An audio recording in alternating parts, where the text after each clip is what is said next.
many are still grieving. Some families will be lost to one another forever.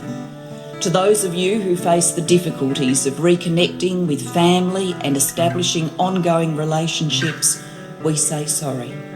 We offer this apology in the hope that it will assist your healing and in order to shine a light on a dark period of our nation's history. To those who have fought for the truth to be heard, we hear you now.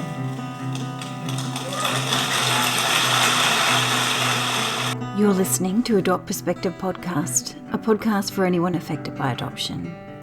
I'm your host and president of Jigsaw Queensland, Jo Sparrow. This podcast is a production of Jigsaw Queensland Post-Adoption Support Service. However, the views expressed are those of the people participating and not necessarily Jigsaw Queensland. The podcast discusses adult themes and listener discretion is advised. Welcome to Adopt Perspective. I'm your host, Jo Sparrow. Today's guest is a mother who lost her son to adoption in Melbourne in 1967. Rosemary Brooks is also an artist who walks to her own beat and at 51 was able to finish the university qualification that was interrupted when she was a teenager navigating the forced adoption era. Rosemary has reunited with her son and from experience understands that reunions don't always follow a straightforward path. She also recently submitted forms for the Victorian Historical Forced Adoptions Redress Scheme, that is a mouthful, which opened in February 2024, and later on she'll share a little bit about how she found this process with us. Welcome to Adopt Perspective, Rosemary. I'm so happy to have you join us. Thank you, Jo. Rosemary, can you tell us a little bit about what life was like for you in Carlton, Melbourne in 1967 before you discovered that you were pregnant?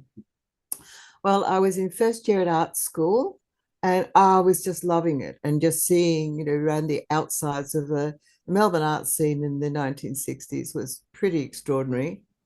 And I was just full of ideas and full of enthusiasm and very excited by it. Yeah. Yes. Yeah, so you're a young art student. It sounds like you're Yes. a bit of a free spirit too, I think. Oh, definitely. Look, it was. I mean, the 1960s was when we were questioning everything. Yeah. And, there was a bunch of us this is the time of the 6 o'clock swill, and women were banned from public bars. So a bunch of us after our school, we'd go into the city and sort of do a pub crawl of going into all the bars and getting thrown out. It was great fun. You never dreamed it. and I was marching in the protests against the Vietnam War, felt very strong, still do feel very strongly about that great mistake. And the Aboriginal, before the 67 referendum, I was marching for the rights of Aboriginal people and so on. I was pretty active and pretty involved and very excited by what appeared to be big social changes. Mm-hmm. I mean, post-war generation, this was a very exciting time to be a young person. It really, really was. I was full of hope and promise. Yeah. So were you still living with your parents in Carlton, Melbourne? Or I was. Yeah. Yes. So, Rosemary, could you share with us the circumstances that resulted in your becoming pregnant and what led to your son being placed for adoption? That's incredibly personal and incredibly difficult. Yeah. And I've been dreading this question. Take it slow, Rosemary. Was a dysfunctional family. Sorry, what did you say? Just saying, just take it slow and only share what you're comfortable with. Let's say I was the only child in a quite dysfunctional. My father had been diagnosed as paranoid schizophrenic, so I think that's bipolar in today's speak, although it seems to have progressed to something else now. It wasn't an easy. Life wasn't easy, and I I'd had no idea about human biology, how you got pregnant. I just didn't know. Mm-hmm. And in fact, when first sexual encounter, I had to go and look at my biology textbook to work out what had happened. And I had never been given, I had been given no sex education. My sex education was when when I was 16, my mother seeing a girl from my school whom walking down the street with her boyfriend hand in hand, and my mother say, well, I'm glad you're not interested in that sort of thing. Mm-hmm. That was my sex education, like stay away from boys and whatever. That's that. I had no idea. I had no idea. I had no idea. I would never been told, um, they're all after the same thing. Boys are all like that kind of stuff. I've never been. I had no idea, and I also confused attention, and I was surprised by male attention from boys. I was so surprised, and I confused it with affection and so on. And so I just didn't, and it wasn't in my vocabulary to say no. I was not, in spite of my school and out. I had developed, what's that word? There's a word that's currently, migrant kids do it, where you behave one way outside school, at home, and one way in the outside world. You have to do this. You code switch. Yeah. And I was incredibly adept at code switching. We come from England, but it was migrant diaspora, and the cultural base was quite different. Language was the same, but nothing else was. And so anyway, I just didn't have it in me that it was okay to say no. I was very confused by what happened. And then my period stopped. And I told the boy, and he was somebody I knew, but it wasn't a close relationship. I had no understanding about intimacy and kindness. And I'd not experienced kindness from men in my life. So I was incredibly confused by it, and I told him that I was pregnant, and I didn't see him again. Yeah. That was, the an abandonment, and that, yeah. Can I leave it at that? It was just awfully sad. It's awfully sad. I'm so sorry Mm. that was your experience, Rosemary. I am. Mm. Is it okay if I ask what led to your son being placed for adoption? Well, I didn't have a choice. What do you do? I mean, I did not have a choice. At that point, I was in high school and the first year of art school. I was working in Carlton. If people in Melbourne would know Tiamo in Carlton, but it was called La Pelinera in the 60s, and I worked there as waitressing. And so I knew how hard you had to work to get cash in hand pittance. Yeah. And girls, teenage girls, we were the lowest of the low, in terms of money and stuff. At the same time, I was designing and hand painting cards and selling them, and I was finding, oh wow, this works.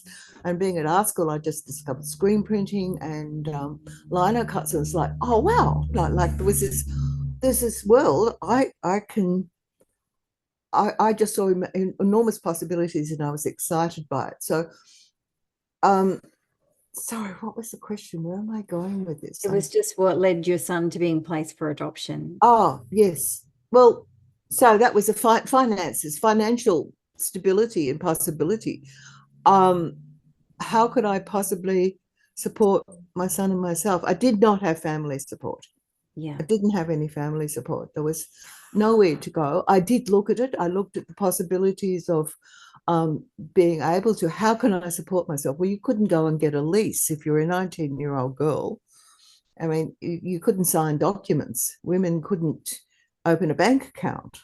There was, before equal pay, the status of women then was changing, but it hadn't changed. So I didn't have a choice of anywhere to go or any way of looking after myself.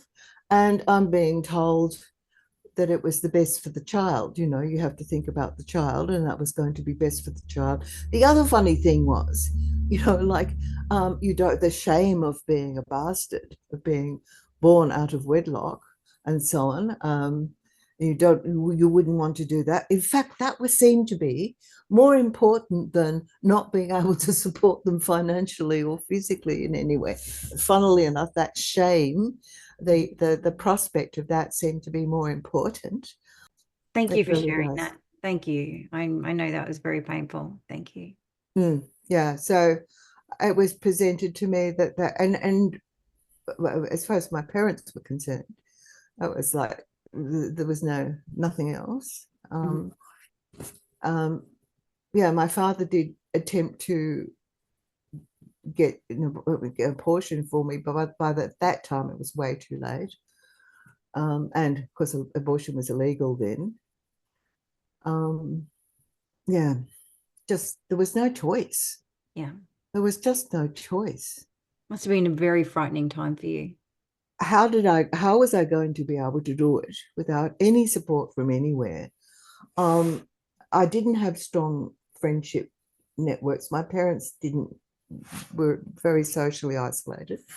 And yeah, there was no choice. So where did you give birth to your son? Royal Melbourne Hospital. Yeah. What was your experience with the hospital and social workers like? The social worker I had was lovely. I feel that she hated what she was doing. There was a deep sadness about her, and she was so caring and so lovely. And I feel that she had a great empathy for me. I really felt personally greatly cared about, which was actually so important to me. The only thing I could specify with the only power I had was I could specify the religion that my child will be raised in. Nothing else. The religions that don't allow blood transfusions and medical intervention and so on, they would never be allowed to adopt a child. So I said, right. So when I was pregnant, the pregnancy, you had a choice of going to a unwed mother's home for girls who had erred, as it were, or the other option was to be like a live-in help and so I opted for that because it sounded slightly less Dickensian. There was no culture, there was no music, there was no art, no books, no discussion, no humor in the home. And I felt that my child, his father's family were from Milan, and they were architects and engineers. He was an engineer, and I felt a child to be raised in a house with no culture, no stimulation, nothing like that, it would be awful. So I specified that my religion was music, art, culture, education, humor. And she took me seriously. She really did. And the family, the couple who adopted my son were just perfect. They were lovely people. And the additional bonus that she wouldn't have known was that the father who adopted him came from the next county to my dad. And honestly, he could put him in a lineup with all my male relatives. He could be family. Wow. So there was that sense of, yes, I just thought that gave me great comfort when I finally met them. Yeah. Yeah. Could I ask? The social worker was good. Sorry, yes. The question was about the whole overall. The hospital and the social worker, yeah. Yeah. So she was lovely. The hospital was, well, look, I was a bit of meat. I was a uterus that was being practiced on. Honestly, I used to come home from the antenatal sessions with bruises. from having had, half a dozen or more medical students probing. I dreamt, and these dreams just went on and on about being a building like a monument and having people walking through and go, oh, look at this, and let's do that, let's demolish that. Just people walking through me. And that was pretty, that was a bit devastating. It wasn't a nightmare, it was just an awful dream where I'd wake up shaking and feeling quite ill. Yeah. And the birth itself, well, I didn't know what to expect, so I didn't know I'd be shaved. I had no idea that enemas existed. That came as a shock. And then I had a team of trainee midwives practice, checking the cervix, how dilated the cervix was. I felt I could have had the right of refusal, but I don't think I did. That I was, by that nursing supervisor and those young women, I was treated with respect. Mm-hmm. That which was good, but you weren't always. You were just a bit of meat. You were just an annoying uterus with a mouth attached. Yeah, the birth itself. So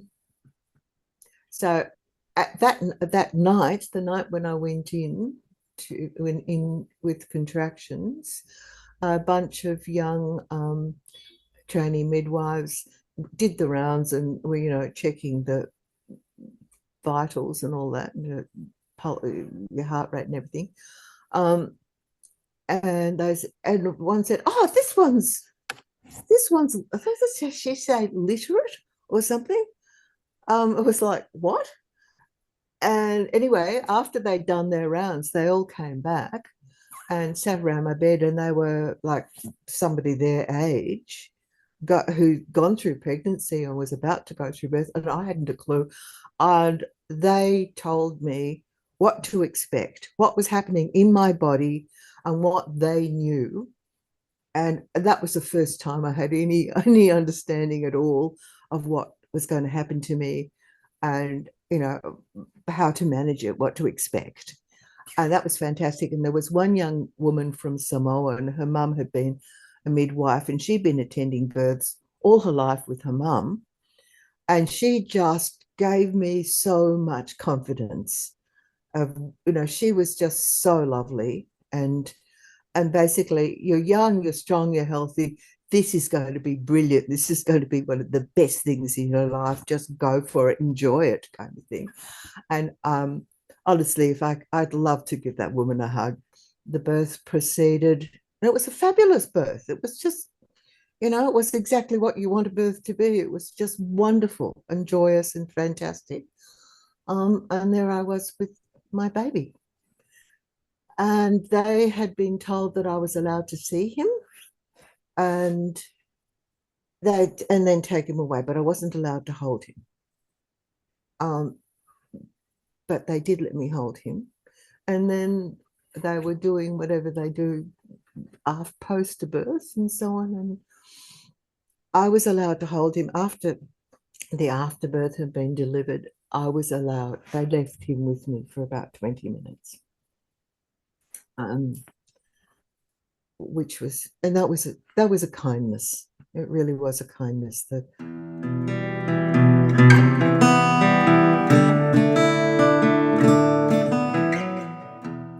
So could you tell us what life was like for you following your son's adoption? So my parents had moved to a Bayside suburb, quite a way of distance from Melbourne. I had, while I was pregnant, I met a boy I was at Swinburne Art School, but he was an engineering student, and he had been my friend through the pregnancy, and the relationship continued, and so we decided to get married. My parents, okay, so what really happened was that my mother became very violent, physically violent towards me, verbally. She'd always been verbally abusive, but the verbal abuse escalated. And my father also, I didn't feel comfortable around my father at all. I felt really uncomfortable. And the fights between them about what, it's total, they both blamed each other for how awful I was. And I could hear these arguments. But my mother's physical abuse became such that I kept, like, my handbag and stuff, I kept near the back door so that I escaped. It was a 2-hour journey to get to my boyfriend's place, but his mum was a wonderful woman, and I would just turn up, and she always welcomed me. And we never talked about it, but I think she had a strong suspicion of what was going on and why I would just randomly turn up, and she always made me welcome. Mm. But yeah, so I just had to, being at home with my parents I had to get out. Yeah.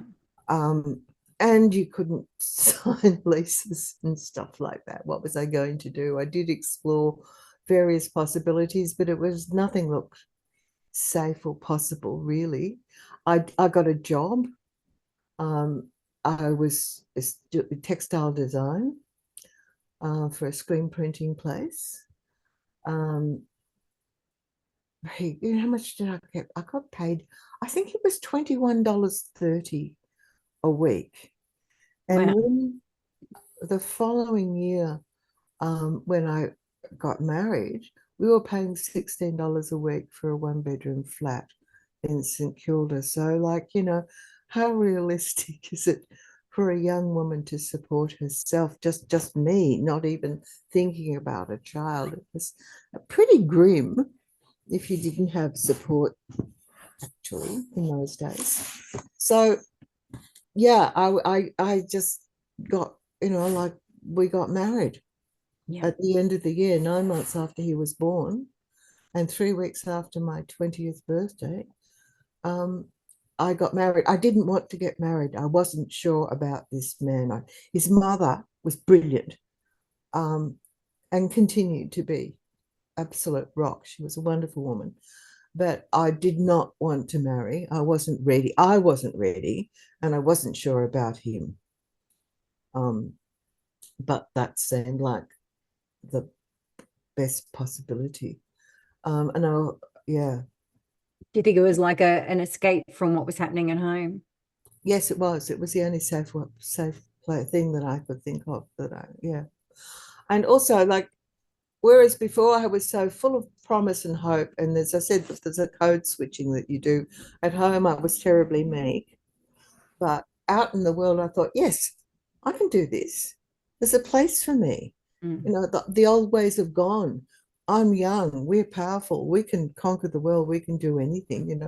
This is the time of the Cultural Revolution, and we thought, yes, young people can do all this shit. It's fine. We can take over the world. Yes.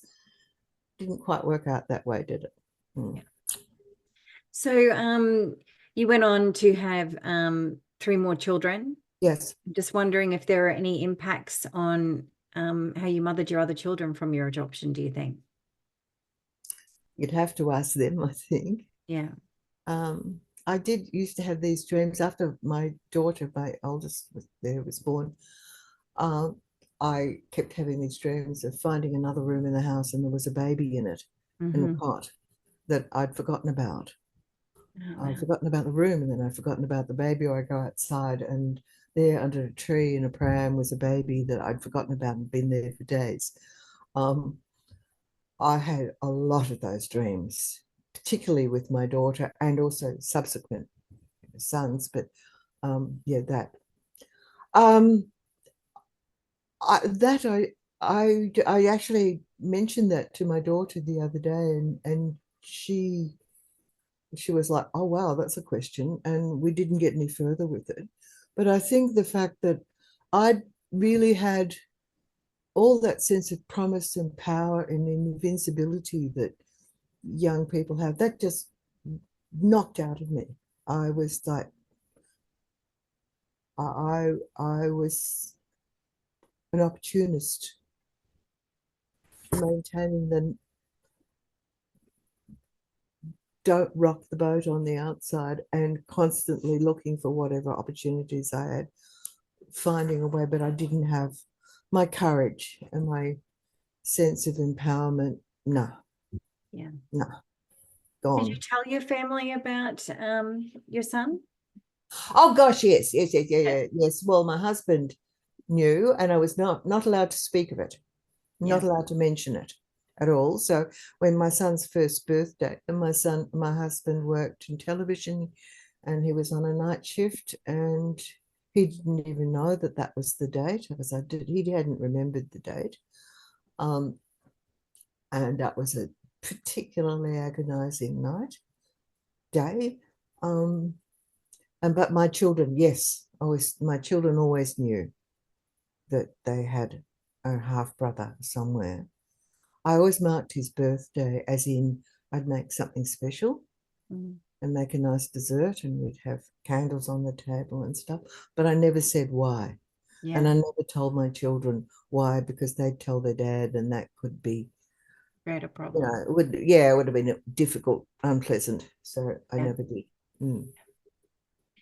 So, Rosemary, you did go on to connect with your son. Can you tell us Yes. about that? Well,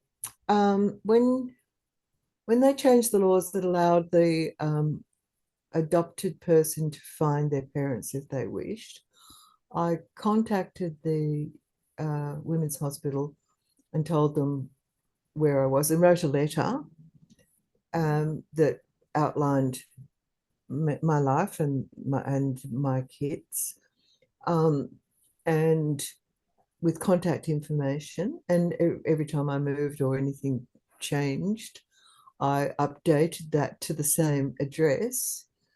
And it wasn't until I was 47 when I decided I wanted to complete my education, that I'd had a few goes, but I'd never been able to finish my education. So I enrolled in uni when I was 47. And in the first year, it was just like, well, that's pretty good. Because like when I enrolled in uni, honestly, I kept having these dreams about,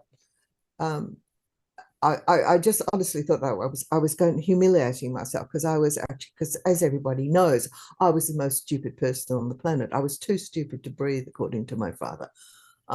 So I really thought I was just going to embarrass myself horribly, but I thought if I don't try, I'll never know. So I was prepared to do that. But there I was, getting high distinction after high distinction, and I was doing quite well at uni, thank you very much. I had bits of paper to prove that I wasn't actually stupid. And my kids were all up and independent and doing interesting things. So I was like, oh, my life's pretty good. And I was like, but there's one bit missing. It was this little thing inside me, deep inside me, that was my son, my first child. I was sending love out into the universe, had been sending love out into the universe, and not knowing. And I had to resolve that. So I started, and I was living in northern New South Wales, and making STD terribly expensive in those days, STD phone calls during the day. And letter writing hadn't worked. I had to do it with phone calls. And I was on Austudy, like really, like later on had jobs and so on when I was studying, but at that point I didn't.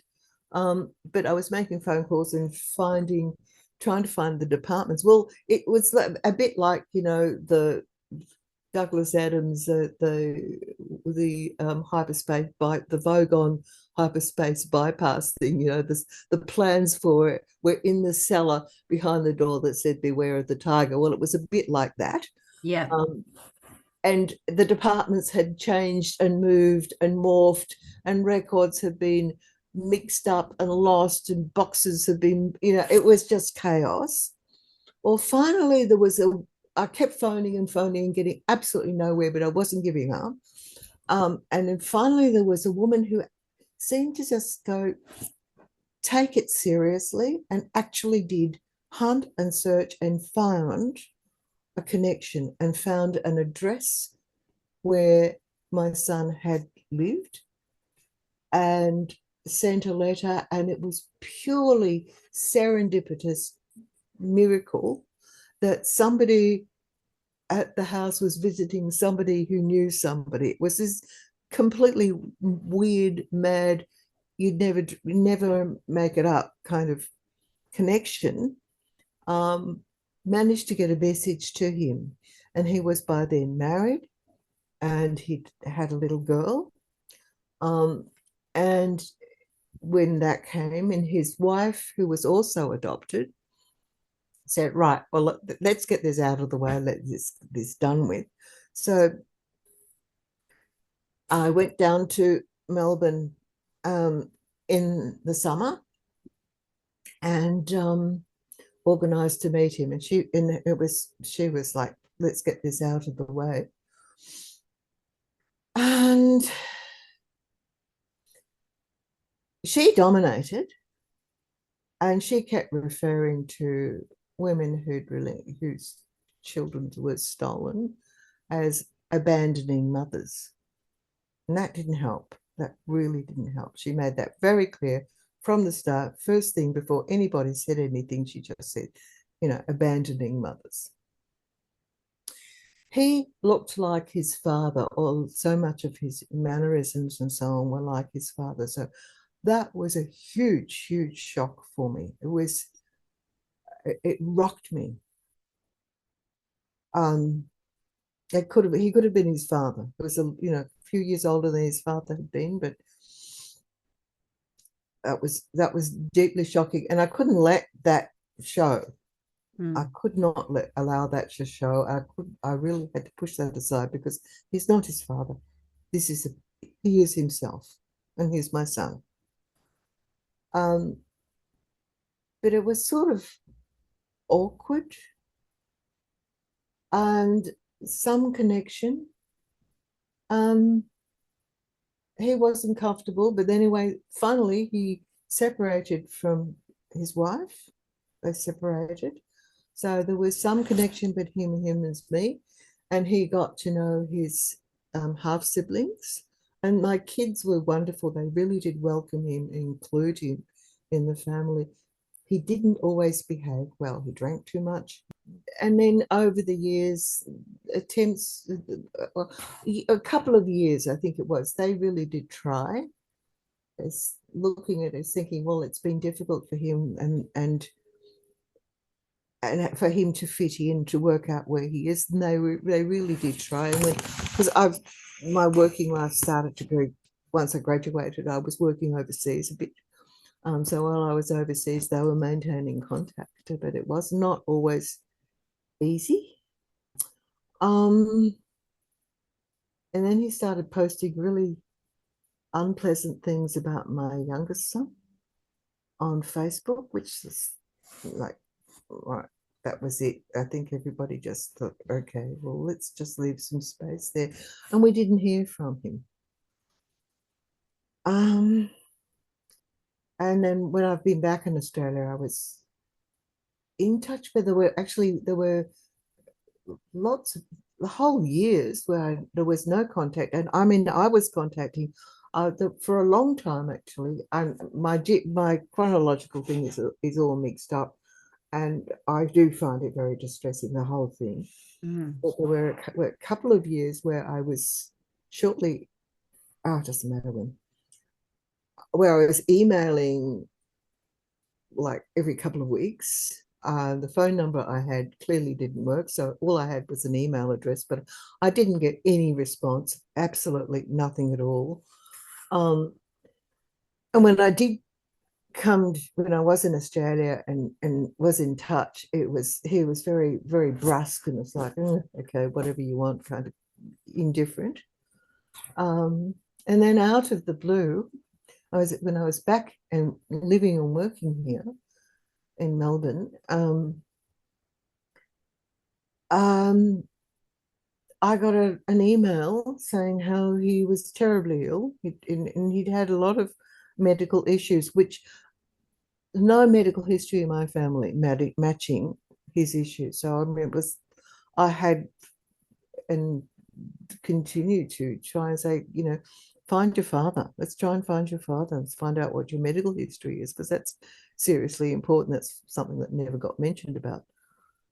People look at it now, but back then nobody was really looking at medical history and the importance of it. Anyway, so very ill, needed a kidney.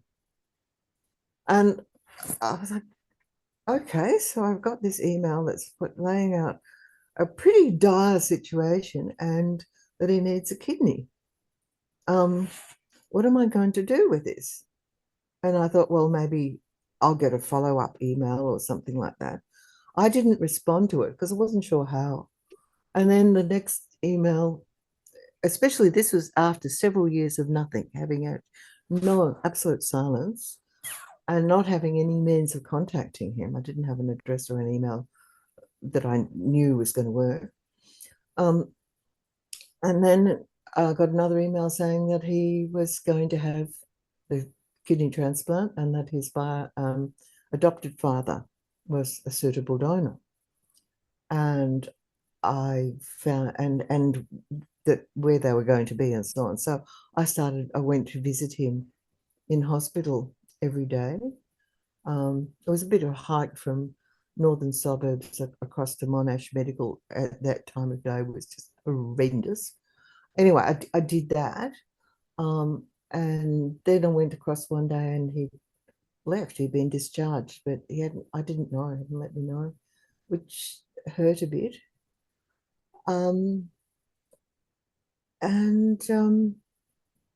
So, all right, we reconnected. He'd remarried by this point and had another son. And and so I went and visited and so on. And it was like, oh yes, come and visit. And then when I arrived, it was like, oh, it's you. And I'd have to ask for a glass of water or a cup of tea. It was about a 2-hour drive to get there, so it wasn't nothing. An hour and a half to 2, depending. Yeah, and I found that after each visit, he was really cynical. He was really angry about everything. I stopped putting the effort into that, maintaining that contact, because I was finding that I was just I couldn't drive. I had to stop the car and sob for quite some time before I felt safe driving the car. And after a while, I did this for like well over a year. And I was like, I can't, this is pointless. This is serving no useful purpose. Nobody's getting anything out of this. Yeah, that was really hard. And then I didn't hear from him. And then out of the blue, he contacted me again. It's about 5 years ago or so, 6 years ago. And saying that he was in hospital, and he was in hospital in where I was, in the area where I was. So I went in to see him, and he was really warm and friendly and pleasant. Then it was when he flipped from being warm and friendly and lovely to everything in his life was my fault. What went wrong in his life was somehow my fault, or everybody else's fault, but particularly me. But this time, and so I went to visit him in hospital, and he said that he needed another transplant, and that and I said, yeah, well, it's something about last time he sent me an email, but there was no request, but this time he said, okay, well, this time I'm asking you, would you give me a kidney? But he didn't tell me, apparently, 6 months off work, but he didn't tell me that bit. Just asking me for a kidney is like, can I have a cup of sugar? No, it's not the same.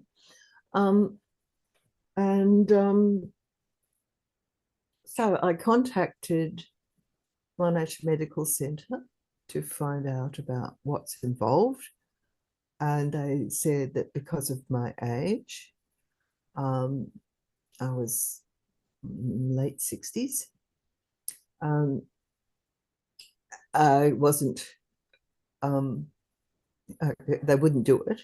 And that he shouldn't have, he's not eligible. He's not, he's not fit for having, physically fit enough to have the transplant at that point. So that seemed to be a bit pissed off.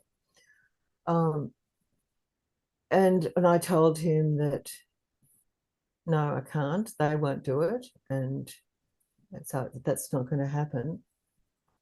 And that was about the time of his 50th birthday. And on his 50th birthday, I wanted to spend it with him.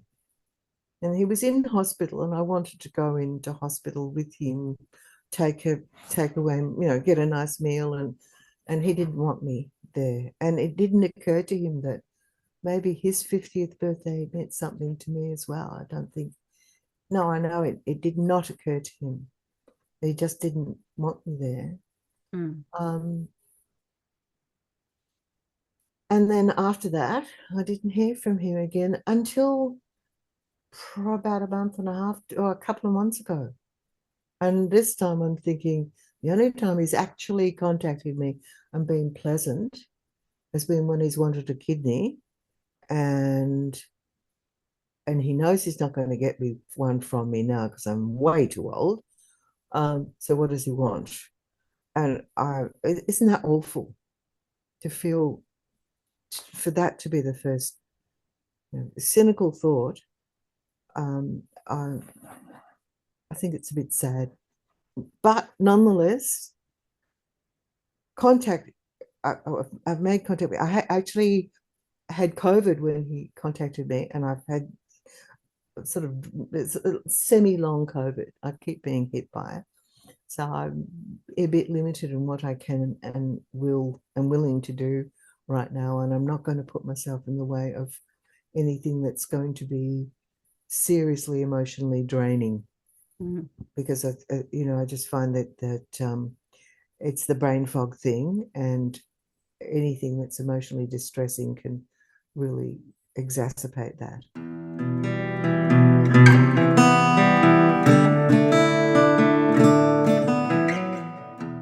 Rosemary, we're just about out of time, but I just wanted to ask you one more thing about that you shared with me that you'd recently submitted the forms for the Victorian Historical Forced Adoption Redress Scheme, which opened in February 2024. And just some background for our listeners, in October 2023, the Attorney General, Jacqueline Symes, announced that the Mothers Redress scheme would involve a payment of $30,000 and counselling and a personal apology. This is in Victoria we're talking about. So Rosemary, could I just ask you to briefly share a little bit of your experience of completing those forms? What was it like for you? It was deeply confronting. It caused me to think about it from my perspective now, which I'd not done before. I'd sort of packaged this little thing about what happened to me and buried it very deeply, and and layers had gone over the top, and it really made me pull it out and really look at it very deeply. I found it impossible to. The questions focused entirely on the experience of medical and the social workers, and whereas it's far bigger than that. There's family and society, and that was really a small part. And it was very, very hard to disentangle. So I just wrote the whole thing and then edited it out what they wanted. And it took me quite a few weeks, and it was re-traumatizing, really, in many ways. And honestly, whoever put the questions together, I mean, I think they did a cert for in re-traumatizing people. Honestly, it was just so poorly thought out. And I'm at the moment putting together a letter to the minister saying just how absolutely wrong this approach has been, what they hope to achieve by making you go through all this. Surely every person who relinquished a child deserves it. I phoned the helpline and they said, asking that question, like, why? And they said that, oh, some women don't, we're happy to give up their children so that they don't get it. So why re-traumatize? How many percent is that? Like, even if it's 5%, is it worth re-traumatizing the rest of us?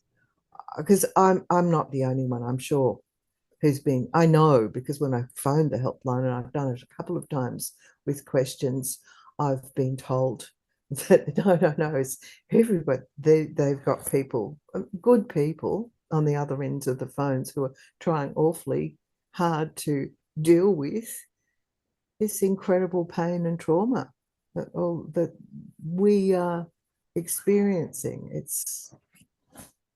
It was ill thought through. It really, really was ill thought through. I appreciate you taking the time to answer that. Thank you. Can I just say also, I'm planning to do some academic study about on further through. This has brought up a lot of things. I think there's a lot of things to look at. Yeah. Thank you. Look, and thank you so much for joining us today, Rosemary, to share your story. I know it's not easy, and I really appreciate you taking that time to do that. And I know it's going to help a lot of people. Well, thank you for giving me the opportunity, Jo, and I hope it is helpful. And I'll put up any relevant links on the podcast notes page. And thank you to our listeners for joining us. And if you have a story that you'd like to share with us and you'd like to be interviewed for the podcast, just jump onto the main podcast page of the Jigsaw Queensland website and complete the prospective guest form that you'll find there. Just note that Adopt Perspective can and is listened to by people all over the world. Bye for now. Thanks for listening to the Adopt Perspective podcast. If you'd like to find out more, go to the podcast page on www.jigsawqueensland.com and you'll find a wealth of information and resources on the website. If you reside in Queensland, you can reach Jigsaw Queensland's Forced Adoption Support Service on toll-free 1800 210313, or you can call Jigsaw on 07 33 58 6666.